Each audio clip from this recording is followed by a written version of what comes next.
বন্ধুরা, আজকে আমরা আলোচনা করব প্রধান ফেরেশতা নিয়ে। আমাদের প্রধান ফেরেশতা চারজন।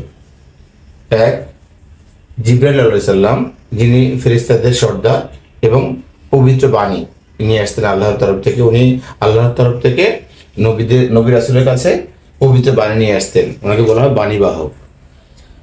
দুই, মিকাইল আলাইহিস সালাম, উনি বৃষ্টি বর্ষণ করেন, ফসল উৎপাদন করেন এবং মানুষের সকল জীবের জীবিকা বন্টন করে দেন।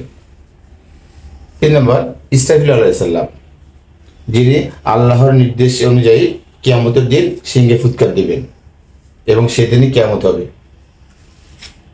নাম্বার 4, আজরাইল আলাইহিস সালাম, যিনি মালাকুল মউত নামে পরিচিত, আল্লাহর আদেশে প্রাণীকুলের জান কবজ করেন। এ হলো আমাদের প্রধান প্রধান চারজন ফেরেশতা, যাদেরকে প্রসিদ্ধ ফেরেশতা বলা হয়। ওকে বন্ধুরা, আশা করি বুঝতে পেরেছ। ওকে, ধন্যবাদ। আসসালামু আলাইকুম।